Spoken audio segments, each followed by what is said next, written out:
Hello, everybody. It is Reed Mihalko from readaboutsex.com and sexgeeksummercamp.com, and this is a business conversation. And now I feel naked because I don't have my Sex Geek Summer Camp shirt on. And this is Zahava, who's a really good friend of mine from Embodied More Love. Embodied More Love. I'm feeling naked without my camp shirt on, so you introduce them. You introduce yourself to them. I'm going to do like a real quick change. Ready, set, go. Okay, great. So I support leaders and entrepreneurs who are, like yourselves, up to making the world a really juicy, fun, yummy place. And I do that by looking at what's in our heart and what's happening. There we go, the presentation over Reed's heart. And what's happening in our nervous system and our bodies so that we can approach our leadership with more love and impact and ease. Mm-hmm.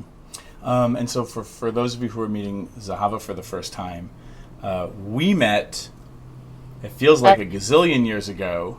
I think about 8 years ago. Yeah, at the time of this recording, I was running in New York City with Richard Anton Diaz from Sexy Spirits, the Sacred Sexuality Roundup, and you were, Anton called me and said, hey, we have a performer who wants to do this dance, and it's kind of a naked dance, and what do you think about that? And I'm like, I guess, like that's within the purview of what we're doing, and I'll trust your judgment. He was good friends with you. And that's how we met, and now we've continued to geek out.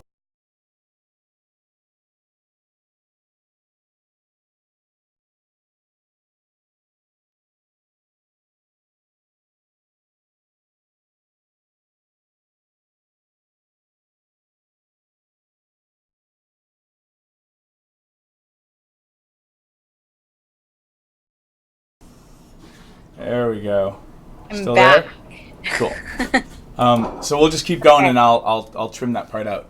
And so we've continued to geek out over the years, and we were just recently having a conversation about business and things like that, and Sex Geek Summer Camp, doing a lot of businessy things for sex educators, and the projects that you have going on, and the thing that you said, which is what this whole call is about. I was like, stop. I'm like, I actually want to record this conversation because I think the way that you're approaching helping sex-positive entrepreneurs and dancers and movement people get over some of their blocks around business is an approach that is not the approach that I use, and I think it might be really useful for some of our for some of the facilitators and educators. So just, kind of recreate the conversation and obviously upgrade it and do it new, but what was the piece that you were talking to me about? So I'm really excited because I actually got some new ideas knowing we were going to have this today, and I was thinking about it in the context of relationship, because I always learn so much from you, Reed, whether I'm a student in your class or have the honor to assist, and so I got to be in relationship 10x with you. And I was thinking about the way we relate to our business and our soul gifts.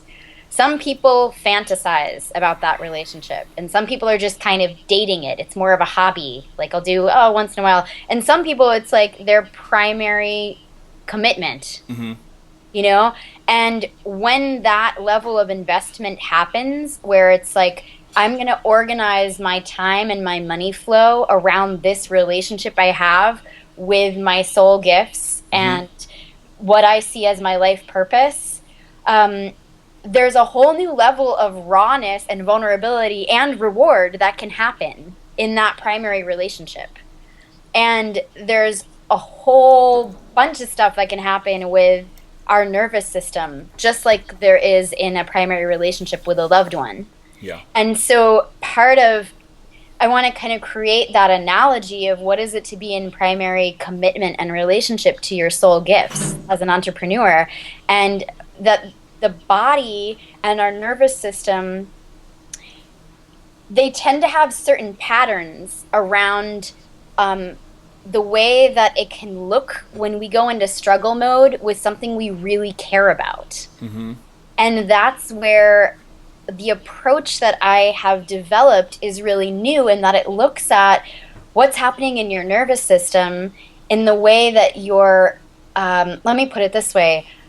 Being a successful entrepreneur means that it requires a certain amount of emotional stability and a certain dexterity with what do you do when you're feeling overwhelmed or distracted or collapsed. And so there's actually certain patterns that I've noticed in coaching entrepreneurs where they can approach it from their mindset or, oh, I need to have a new belief around my scarcity with time or money.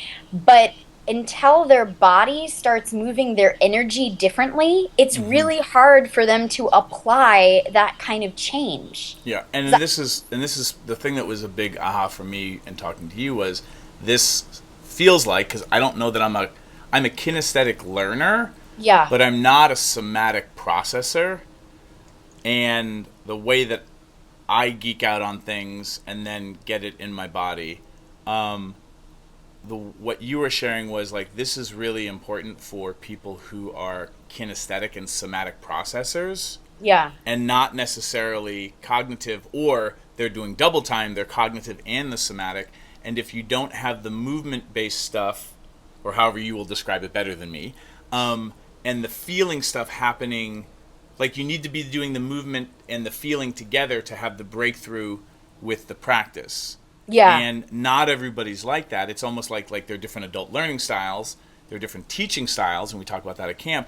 But this is the thing that you were sharing that I thought was so powerful, because I could feel it coming from you, and then you were sharing with me people's results, is there are going to be people that need that support, but they need it in a like in the room kind of moving around feeling way, and that seems to be kind of like that's you, like you're that person.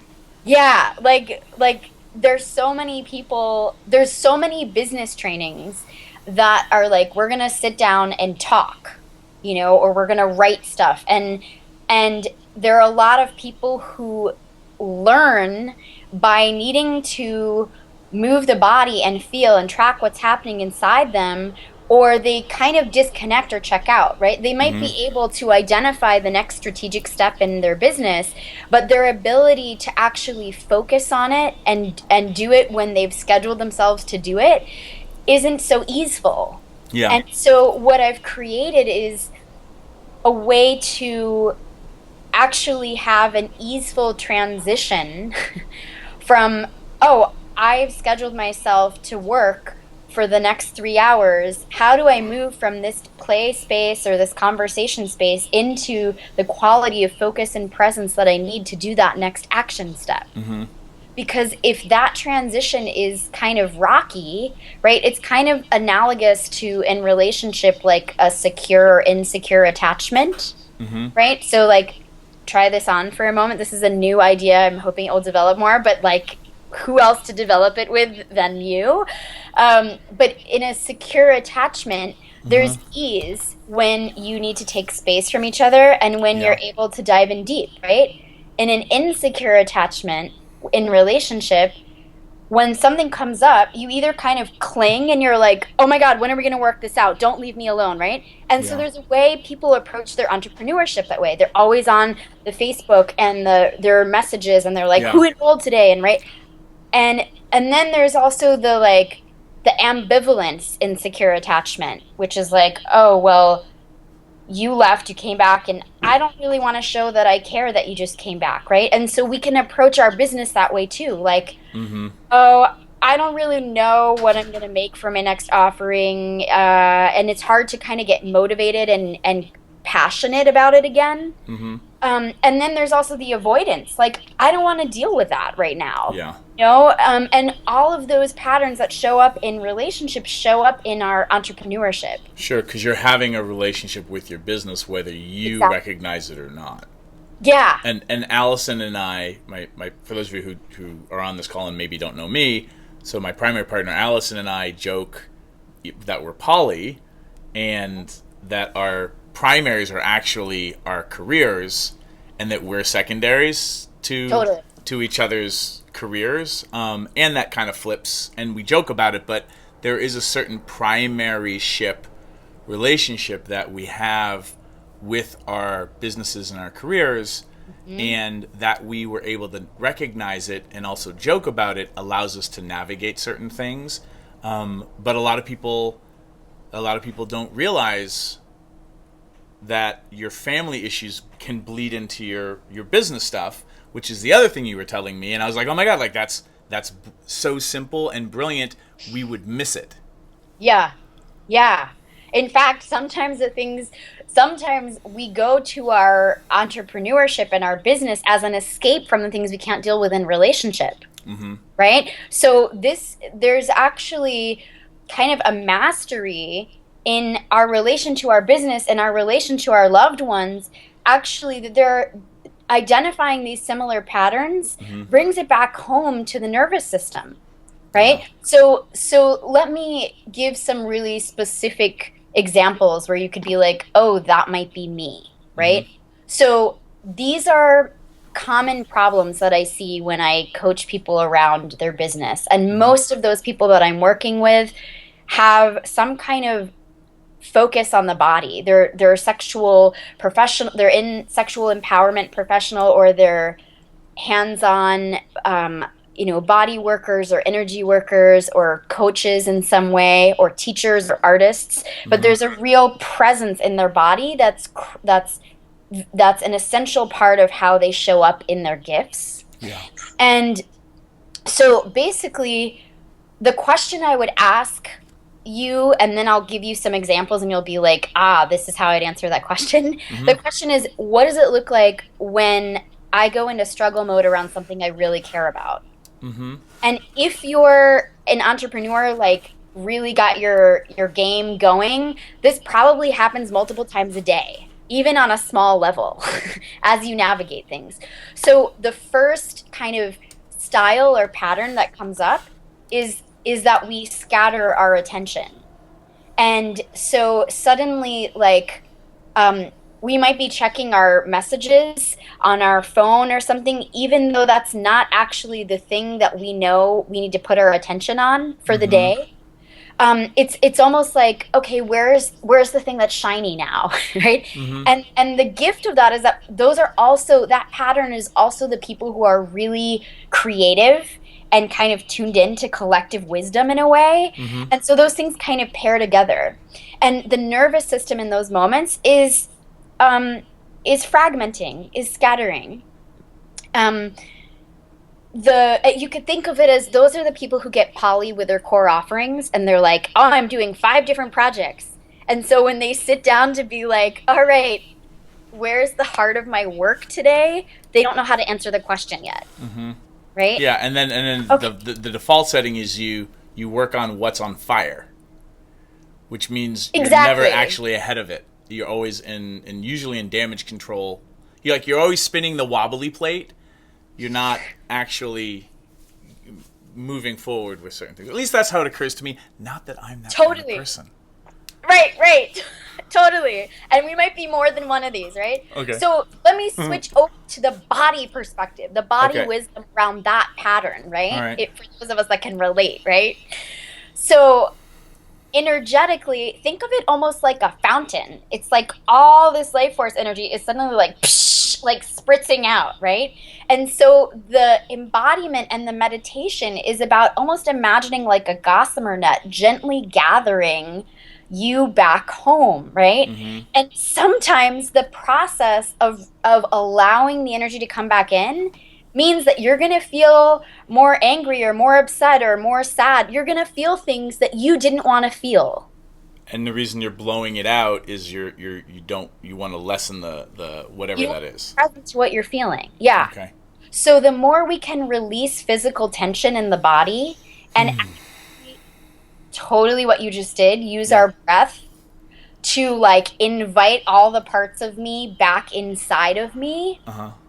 Now I'm much more available for the question of where do I put my attention as someone who holds this vision and does this work? Where does it make sense for me to put my attention? So that's the first one. Got it.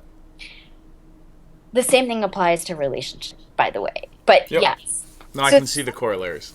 Totally. So the second one is the collapse. So I want you to like imagine that whatever project you're working on is going to take way more time, energy, creativity, How did you know? communication, right? Right?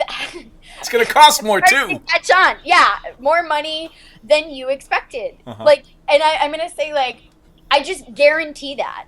Yeah. Like, like this one, 5 years from now, you're even more successful. Same thing. It's still going to take more, right? And so the monkey mind goes into, oh, well, uh, that's a reason to now think, oh, I'm failing, or Mm-hmm. this is a reason to not do it, or a reason to think like I don't have the right team, or I didn't delegate wise, or like whatever. Like the thoughts start going because we're now like, oh my God, this needs more from me than I thought I was going to be giving it. Mm-hmm. Right. And so the nervous system, one of the second option after the scatter is the collapse, the like deep exhaustion. And it's like, I don't know how to keep motivating myself to put into this because it keeps needing more and more. Got it. Yeah. And this is the tricky thing because, on one hand, people say, oh, take a break, take a nap, rest. Well, if the quality of your stilling the body is such that you're still running the beliefs of, see, I'm failing and I only have a day to catch up and da da da, the body's not actually rejuvenating. You're not actually getting the body's intelligence to help you. So this is where we start using really simple and specific techniques to basically activate parasympathetic response, which is, that's the response that gets your like, like after you've eaten and it's like all of the energy goes to your belly to digest. It's the response of like that peaceful sleep, not just the like drop dead smack the pillow sleep. And so we do that through working with the vagus nerve in the tongue and through the timing of the breath and through sequencing up the spine. So there's a sense of rooting and then filling up our energy. And so those are some specific ways that we can actually get shift the collapse response, which is a form of trauma response, and start to bring it back to basically rooting and filling up, which is the same. It's the same thing that orgasmic energy has the potential to do, but this is a slower, more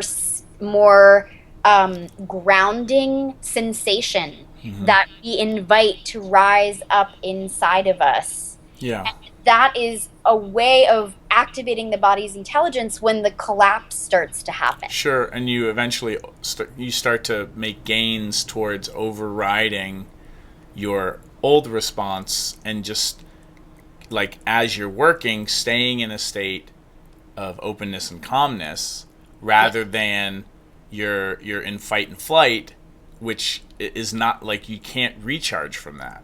Exactly. Yeah. Okay. Yeah. Wow. Yeah. Okay, cool. Clear so far? Yeah. This is good. Cool. Okay, good. You're bouncing. That's great. So, okay, the third one, I'm calling the giver. Now, how many of you relate to, like, you're always assisting things and supporting people and promoting other people's work, right? But do you have the confidence and clarity to be like, so now I'm going to teach this. Now I'm going to be the center of the room, right? I know so many incredible people, and yes, we need that role, but that role can also be a way of avoiding a different energetic pattern, which comes from valuing the self and which is rooted in the core. Okay. So this one is actually, I have my hand on my heart. I'm like, where is it? Oh, yes. Is actually energetically what's happening with this. By the way, these are also kind of the caretakers in relationship. Yeah. Energetically, what's happening is that we can't tell what's me and what's not me. We've blurred the lines. And so we're like giving, but we're getting depleted because we're having a hard time identifying what's actually my need and my gift and my desire. because my attention is so much on the other person that I may adore and love.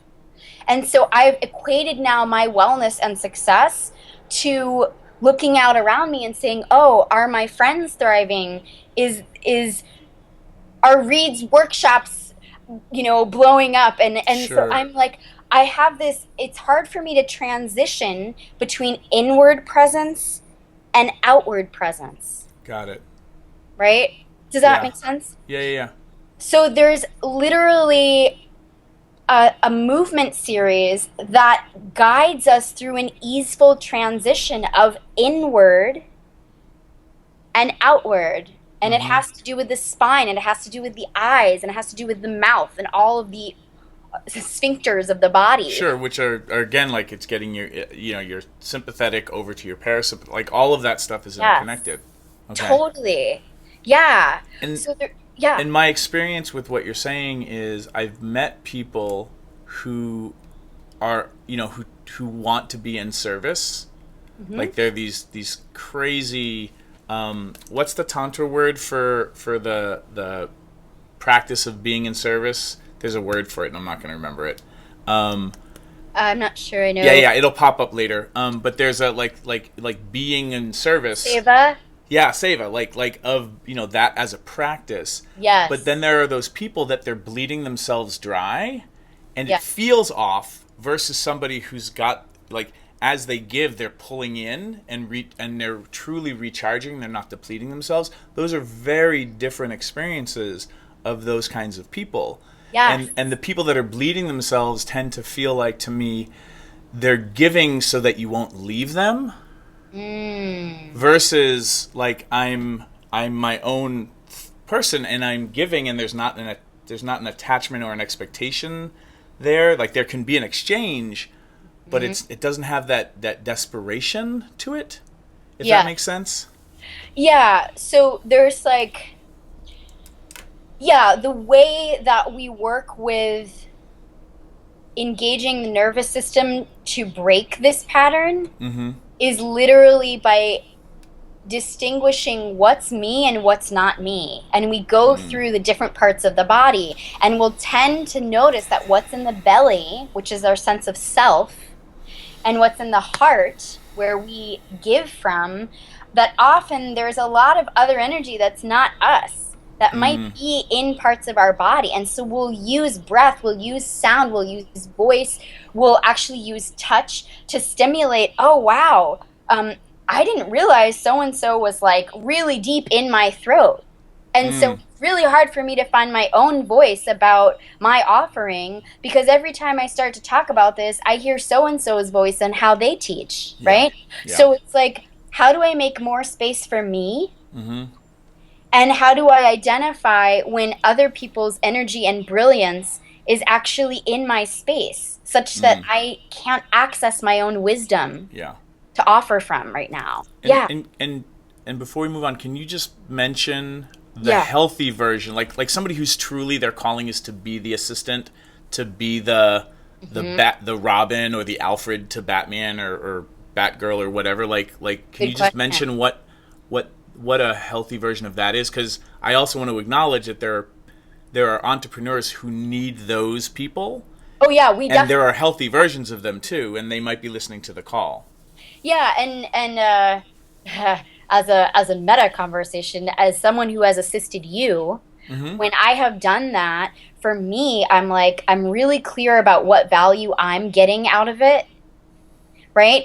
I'm really clear that I care about the consciousness and the work that the person I'm assisting is offering. It feels in alignment to who I am in the world and what I want to create in the world. And I know what my needs are. So I'm willing and able to say, I can put in 5 hours, but not 7.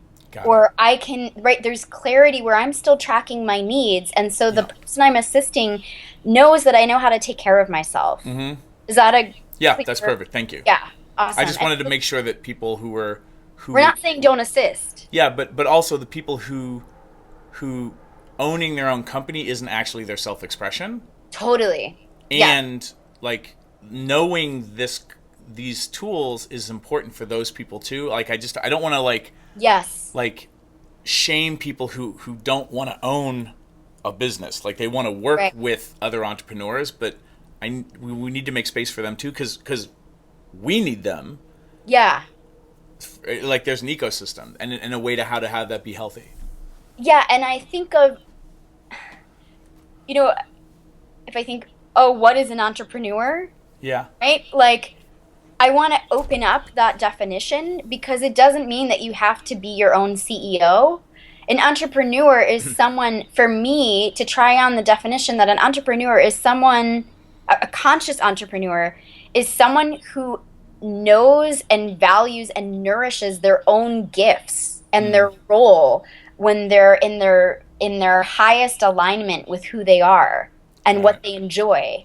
Yep. And so that might be that I only work in collaboration, or I really thrive by supporting with registration. Because that's my sweet spot, Perfect. right? Yeah. With logistics and human connection and, Sure.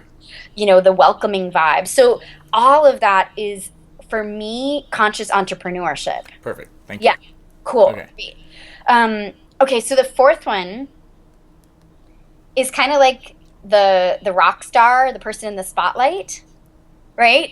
The person who's really comfortable and charismatic, in the center of attention. Yeah, like which might be an element in both of us, Reed, right?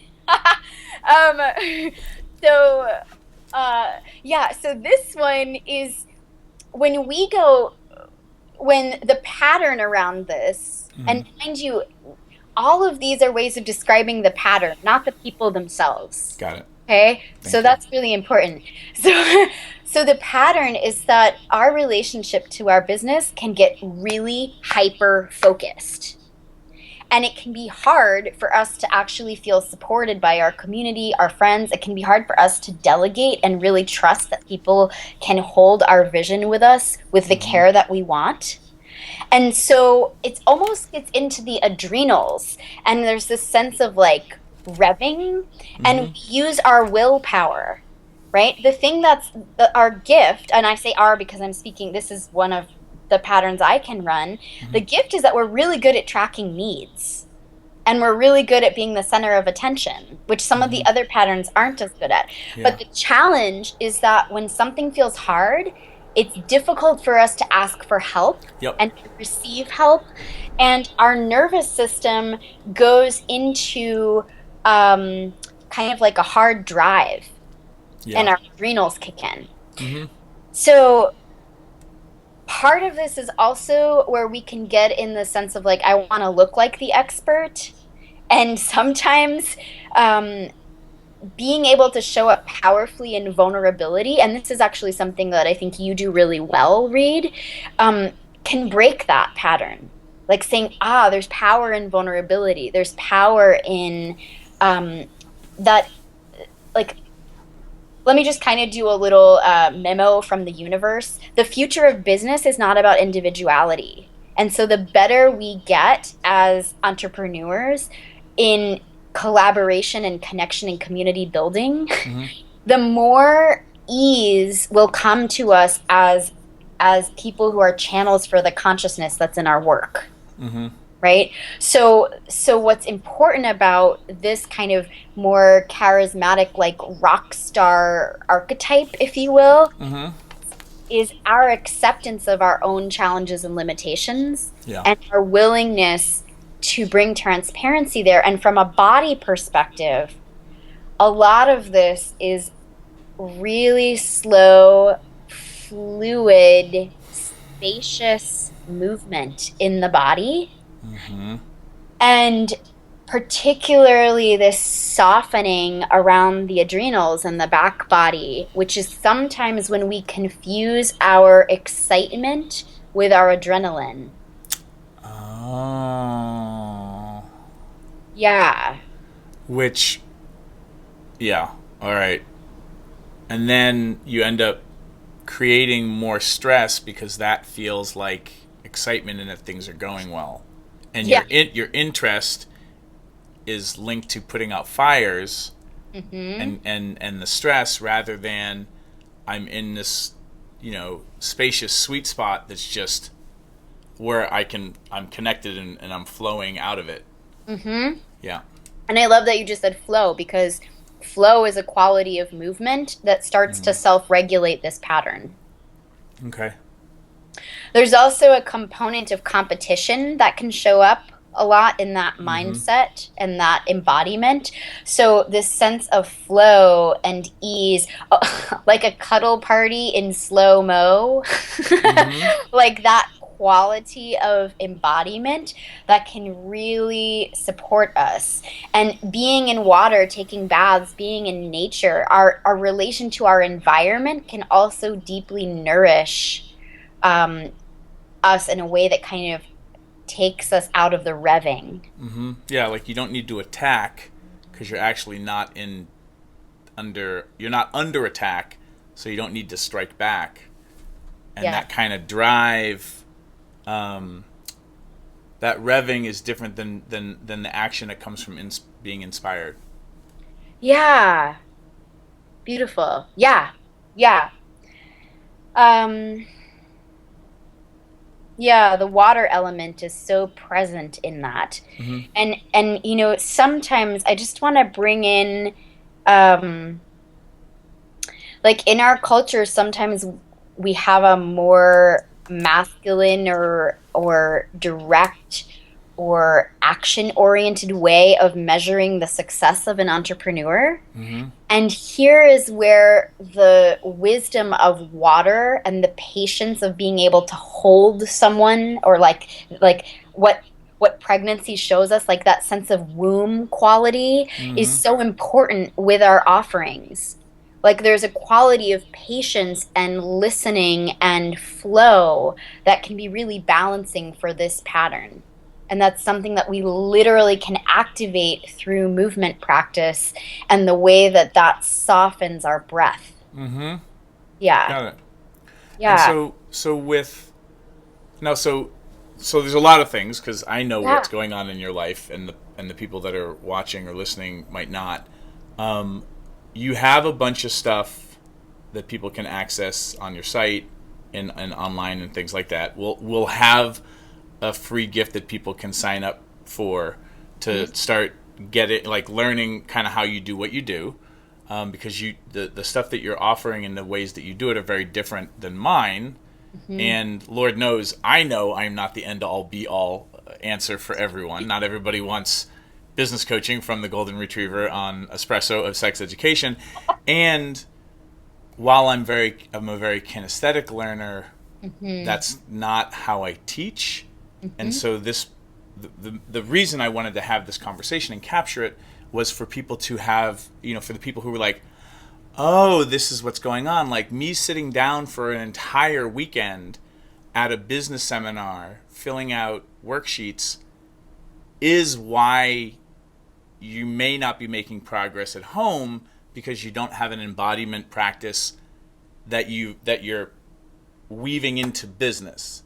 And I just have this, like, knowing you and you having, lived in my space when you moved cross country, like seeing how you interact just physically with the world, it has me think of like when you write copy, I wonder if you're like running around like writing and then moving and then dancing and then writing some more. Like, of course, Reed. But like I'm not like that. I'm not like that. But other people are like you. Yeah. And they would look to me for role modeling, and I'm giving them some of the wrong signals. So this is why this is so important for me to get like what your approach, your perspective out to the Sex Geek Pro, the professional community.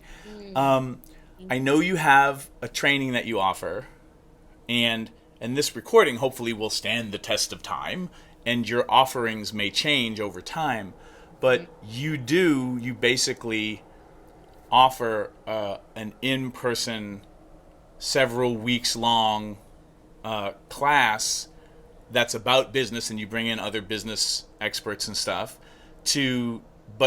and work on business stuff while people are getting in touch with their bodies. And is this like a mommy daddy issue thing? And this was the other thing you said that was really useful.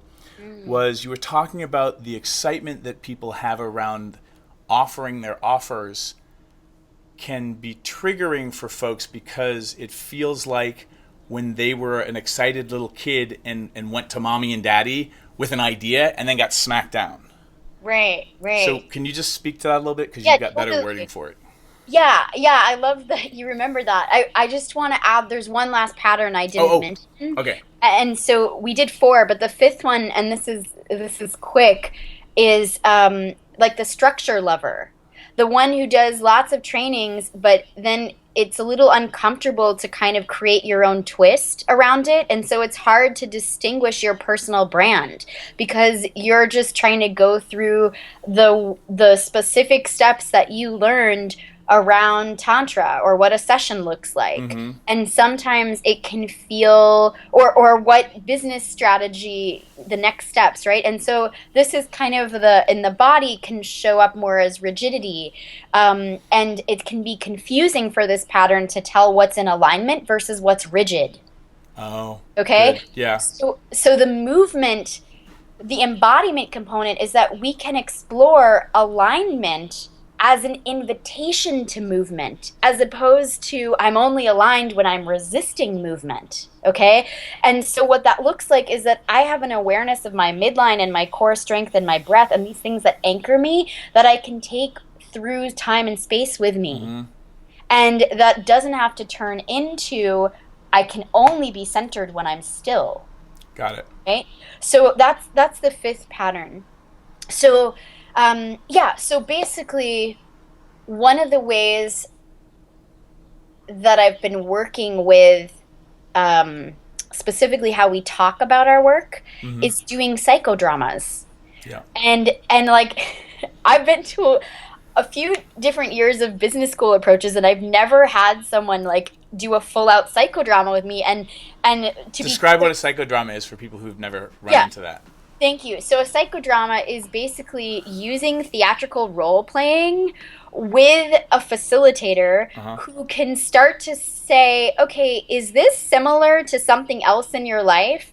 And so let me share a little bit of what that scene looked like for me, because it actually showed up for several of the grads in the last program, where we were talking about, hey, I want to invite you to my offering. And what was starting to show up in the tone of our voice, in the posturing, in the way we were feeling in that conversation was really parallel to me as a kid being like, hey, Dad, I'm really hopeful about the world. And like, why can't we just end racism and like have a new system than capitalism? And this sense of how that was met, right? Yeah. And because I'm like, I care about this and I'm really hopeful. And the way that showed up was the sense of like, oh, you're naive. Oh, you're, you're immature. And one day you'll see it like me, right? Can you relate to this? Yeah, well, and if that's the connection, right? Like if the tin cans with the string go directly back to that. Yeah.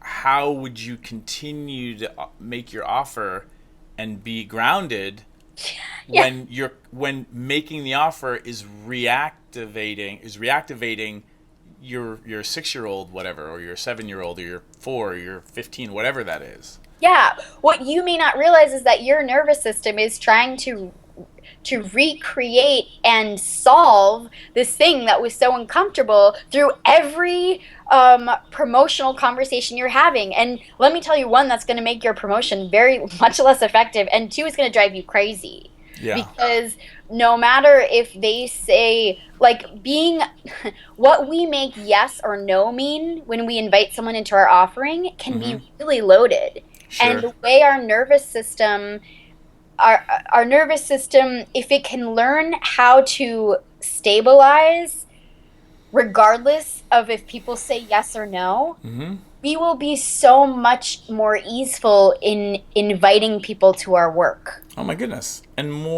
it's more attractive. Like it's more, you're more open and just present rather than, and this is why this is so useful, like with the way you're saying it, is like, oh my God, my need for you to buy this product is meeting my parental need for approval that I never got when I was blank. Yeah. Yeah, because and then all of a sudden, all your followers or your email list becomes your substitute, your foster parent. Yeah, it can be really deep. Like I have to say, about half of us in the last group had stuff with our dads come up when we did psychodramas around marketing. We were like, what the? We had no idea, right? So it's being able to separate out some of those early forming moments that are deep in our wiring for what relationship looks like or what connection looks like or what being valued looks like. What approval looks like. Exactly. How that is still in our tone of voice, our eye contact, our posturing, the way we feel right before we call someone to say, so did you want to book that session? Right? Yeah. It's in there. And so it's like, well, wait a minute. What if I had this way to kind of hold and honor that, but distinguish it as separate from the work that I'm here to do? So it doesn't bleed into everything that you're doing. Exactly. Or if it's there, it's conscious, and you can just kind of point it out. You know, like the way that I talk about my insecurities, which works really well, is like I'm very insecure. I'm just very secure with how insecure I am, and because I can point at the elephant in the room and name it, everybody's like, it goes away from me, and then it has this benefit of I'm role modeling all the people who are sitting in my room who are feeling insecure about being there. Right. And that vulnerability ends up helping me move through it, but it also ends up being this connection. Whereas if I didn't know it, or I was trying to avoid it and pretend that I wasn't insecure, it would just bleed through everything and just make things weird. Yeah, people can feel that. If you're marketing to someone and a lot of this stuff is moving through your system, your body, your tone of voice, they can feel that. They're like, I'm sorry, what are you offering? You know? Yeah. So yeah, that's one of the ways that... Please buy my stuff so that I can finally feel good about myself. Right. No, but that's like so deep, right? Because like how many of us, that happens sometimes. And we're like, oh my God. Yeah. Okay. Yeah. And this is and the fun thing for us and the populations that we work with and the work that we do is this is so meta. And as for people who work with intimacy and relationships, if you don't think that your clients have parental stuff bleeding into everything that they're doing, like us being able to, like you were saying, like distinguish this thing consciously, you're learning and you're having an experience of the very things that you're going to be helping a lot of your clients through. Yeah. Whereas if we were, working on Wall Street, even though that's all there too, it wouldn't be as meta in these ways. Whereas we can say, like, hey, if you're helping people work on their parental issues so that they can be more present with their loved ones and their partners, guess what? It's happening to you too, and learning how to do this will just make you better at helping your clients and in business and in life in general. Yeah. Yeah, and so all these pieces, right, there's a component of awareness, like, can I get what's happening? Can I now name it? Like, but then, and there might even be a new belief that I now know I'm working with. We didn't go so deep into that today. Yeah. But I work a lot with beliefs around time and money. And often those come from our parents, by the way. Sure. No. And then, so there's the level of awareness and there's the level of like new belief or new option. But the third component that's so important is that you need the felt sense of moving your energy flow in a different way. Yeah. Or it's really hard to actually integrate that and have a shift. Yeah, this is not just cognitive. It's not just about embodiment. It needs to be in your body. Like you need to get the muscle memory version of it. Exactly. It's like if my system knows how to soften when I'm revving, and it's something that I practice for 10 minutes every morning, the likelihood that later in my day when I start doing it, I will notice it and my system will be able to make a different choice is going to be so much higher than if I'm just like, oh yeah, I'm doing that revving thing again, shit, And my body was like, and now what do I do? Right? It's almost as if we just had some sort of video or something that walked people through some of these basic exercises. Totally. So that hint, that's my gift to you. So I know what were you gonna say? Well, basically what I'll tell people is Yeah. if this conversation resonated for you on any level, or if it's not, like as a geek you're just curious to see what the exercises are, then I'll set up the link, which isn't set up, but will be set up by the time people are watching this. So go to readaboutsexx.com/Zahava, and that's ZHAVA. Wait. ZAHAVA. ZAHAVA. Yeah. And then that will just bring people to where you have it set up that they can give you their name and email, and then get the access links to that stuff. Yeah. So basically that stuff is you will see me moving and talking through a series of practices that give your body the felt sense of clarity and presence and love for your work. And that you can do the full sequence is 70 minutes, but it's designed so you can kind of customize and pick from these like 10-minute practices. So if you have a shorter period of time, or if you want to just zoom in because you want to customize, this is the skill I need to do right now. You can just grab it. All of them these are the physical benefits, these are the energetic benefits. And I just want to give you a very specific example. Like, one of them is around balance. And if you think about going from a sense of falling to going to a sense of being on balance, your nervous system is basically rehearsing from fear to trust in a very tangible way. Got right? it. Yep. So what I'm doing is I'm layering a felt experience in your body with a piece of information around how this impacts your emotions and your mindset towards your business. You're like, oh, that's what it feels like to come back to center. Got it.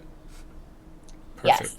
And then the other thing I want people to know, and the reason I'm inviting them to check out your free gift, is that we'll also get them on the right mailing list so that when you're offering the larger in-person courses, that they can get information about those. Yeah. So some of these movement practices get interspersed with strategy building sessions and coaching and hands-on body work. And those are ways that you can kind of upgrade your body's intelligence and how it can support you in your work and your leadership. And so, so whether, try some of this stuff in the video, but also if you want to sign up just to know more about what I'm offering, those are some of the other ways that you can connect. And I want to share one piece because I used to offer a program that was about sexuality and spirituality specifically for women. And what I noticed was that about 6 weeks into the process, as they started to feel more resourced in the nervous system and their intimate relationships, all of them started to say, oh, now I want to focus on my work and my role in how I contribute. And it was like a natural symptom of them creating this inner resource. And so I became fascinated by that. And I was like, and we ended up doing business coaching, even though it wasn't the original thing that they come for. And so now there's a way that I'm actually calling that in, that people who are ready, like this work will impact many layers of your life. And so there's room for us to really draw all those connections. There have been some very interesting connections where people have made that, oh, the way I relate to my sexual energy or how much I trust men is showing up in how I relate to people seeing my work or my website. And that those things actually have a lot of parallel. And that's the place where we can go back to the nervous system to get clarity about what's happening at the essence level. Well, it makes sense that it's all woven and kind of, like a Venn diagram. It's all stacked. And there's so much overlap for things, and that's exciting for me because you're obviously coming at it from a perspective that is just not my natural self-expression, and so in a community where people often need more than one resource, you're providing something in a perspective and a trajectory from an angle that is going to be really, really useful for people. Thank you for setting up the free gift, because then people can get a sense of it. I want to let people know that some of your courses are not cheap, but you have application processes and stuff like that. And then there's a lot of your information is out there, and people, the best way to find it is to go to you, and the results that you and I talked about, that people are getting from it, seem really deep and profound. And so, this was why I wanted to capture this conversation. One, so people can get to know you, they know where to find you and how to get to know you more, and to avail themselves of your offerings. Because the other piece that's really useful about me having known you so long is I know how sex positive you are, and how kink friendly and queer friendly, and how important intersectionality and issues and challenges with social justice and racism and all these things that you are for yourself just immersed in and geeking out on. And that makes you very valuable to me as a resource, because not everybody out there who's offering access to empowerment around business has the history and the context that you do. And so that's made it challenging for me when I've taken business courses in other places, and somebody on stage is telling a dead hooker joke because they think that that's funny. And then I have to sit there and wade through all the stuff that's coming up for me. And one of the things that I try to do my best at with camp is make camp as inclusive and as accessible as possible, so people don't have to go to those other courses and sit through a lot of unexamined privilege and isms. So I just want to say thank you and acknowledge you for all the work that you've done on yourself, and how that is woven into your offerings. And thank you for making those safe spaces. Thank you. For the sex geek world, and also for coming at it in a perspective and at an angle that is not naturally mine, so that we can get people the resources that they need and that are congruent with who they are and how the world occurs to them. Yeah. Thank you, Reed. How You're sweet. welcome. Yeah, because there's a way where I know we're wrapping up, and I can get so excited and want to geek out about all of things. Bring it in for a landing. Don't take off the runway again. Yeah, there's a way where privilege and oppression and power impact our nervous system too. And so without opening up that door, that's something that we really look at in leadership training, because our nervous systems do pick up more than our personal history, and that's our gift. And it's also something that can be that can overwhelm us if we don't have the skills to come back to a place of inspiration and resource and groundedness in the body. So yeah, I love you, Reed. I'm so grateful for this opportunity, and really appreciate your work and the people that you inspire to continue on their paths. And I feel like you're someone who for many years has inspired me, and just seeing how clearly you go for what you love and who you really are. And that has given me so much permission to have the creativity in my own offerings as well. So thank you. You're welcome. So people listening, watching, what did you think? Let us know. Send us emails. For me, it's support@readaboutsex.com. What email can people use for you? Zahava, Zahava, @embodymorelove.com. And to get the free gift, go to readaboutsex.com/ZAHAVA. All right. Bye. Thank you. Bye.